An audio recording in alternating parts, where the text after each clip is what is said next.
Hi, I'm TJ Walker, and I help people speak their best because how you present your ideas is the number one factor in your success.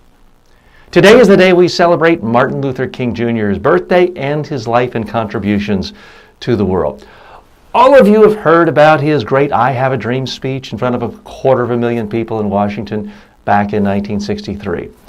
But there are a lot of elements of this speech. There's a story behind the story you probably haven't heard of. And in this video today, I want to give you some very specific practical tips that are going to help you in your career when it comes to presenting. It doesn't matter if you're never speaking to 250,000 people. Even if you're speaking to 3 people, there are lessons to be learned from the great I Have a Dream speech. For starters, the phrase I have a dream wasn't written in the speech. That's right. It wasn't titled that. The original title of the speech was, get this, Normalcy Never Again. So where did this come from?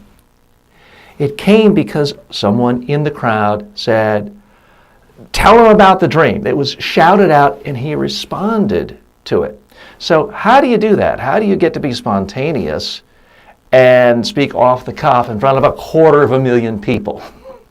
Well, you only do it if you're used to speaking. Here's the thing people don't realize about Martin Luther King Jr. It wasn't just this one speech that he gave in his career, and it wasn't one speech a year. He spoke in 1963 alone 300 times. Pretty much everything he said in the I Have a Dream speech, he had said snippets of it in earlier speeches for years. His advisors admit that as late as 12 hours before he was to give the speech, he didn't know what he was going to say. They were so preoccupied with the logistics of getting the stage set, organizing the crowd, he didn't even have that much time to focus on the speech. But he did have numerous drafts circulating from aides and staff. They considered putting the I Have a Dream meme into the speech, and one of his advisors said it's trite and stale. So much for his advice. I want to give you the real lessons here that apply to you. For starters, just because one advisor or one person in your inner team doesn't like something, doesn't mean it's not a good element. Ultimately, you have to listen to your audience. That's one big lesson. Another big lesson, if you want to be able to have the confidence of reacting, of being spontaneous in the middle of a speech, even if it's in front of an intimidating crowd, you have to be so familiar with your content. You have to have delivered it so many times that you already know it. You have it. You're not thinking off the top of your head. Very important. If you want to be a good speaker and a great speaker, you have to speak a lot.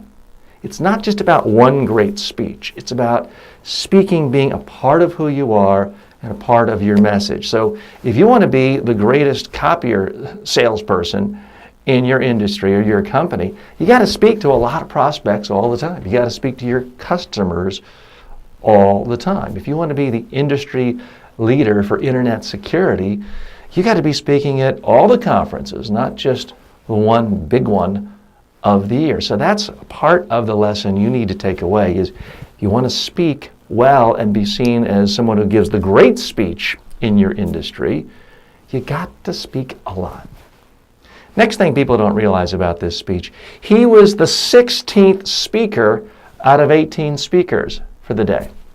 So many people put a priority on, I want to be the first speaker when the audience is fresh, or I want to be the last speaker, or I want to be the first speaker before lunch. All these things about priority. Martin Luther King Jr. showed none of that matters if you actually deliver the best speech. If you deliver the most memorable speech, it's not going to matter what the order is. So my advice to you, if you're planning a 2-day annual conference of everyone in your industry or in your company and you're obsessing over where you are in the order of the speech, spend your time coming up with a great speech and spend your time rehearsing. Now, in Martin Luther King Jr.'s particular instance here, it's not that he rehearsed this speech again and again, but by speaking virtually every single day, all of those speeches were rehearsals. So he was so fluid and used to talking about it, used to using the ideas, that they came to him, and he could actually be comfortable enough, confident enough to make changes while in front of people. You can't do that if you only speak once a year. The other thing people don't realize about Martin Luther King Jr. is that, again, not just this one speech in 1 year, not just the 300 speeches he gave that year, but virtually every single year of his adult life, he spoke at least 100 times. So part of being known as a great leader in your industry, in his case, the civil rights industry, you may be in the technology industry or finance industry. Part of the secret is you have to speak often. And every speech you give in some way helps shape and prepare you for the next speech. He had used this "I have a dream" frame, this phrase, in many other speeches over several years. And that's why it didn't just pop into his head that moment, and it wasn't written down on his prepared text. But he did prepare by speaking on these issues, speaking with passion, and speaking about stuff he'd already talked about.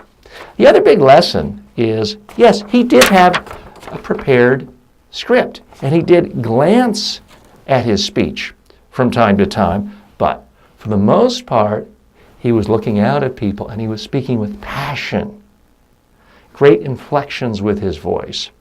So it's fine for you to use a prepared text. There's nothing wrong with that. But make sure you're so familiar with it that you've talked about these subjects so often you can speak with passion. Because if Martin Luther King Jr. had just read down, "I have a dream that one day my children," if he had read it in a straightforward, flat, boring, monotone way, believe me, no one would be talking about it 50, 60 years later, or even the next day. So let's learn from the greats. Martin Luther King Jr.'s legacy is so powerful in so many ways, but his legacy as a speaker, as an orator, is obviously one of the most important ways. Unfortunately, too many people say, well, that's just if you're a great civil rights leader or you're speaking to 250,000. No. The lessons that we can learn from his successes apply directly to us as well. I'm TJ Walker. Thanks for joining me. If you would like regular tips on how to be a better presenter, please go to my Facebook page and like the page and come back often. Thanks.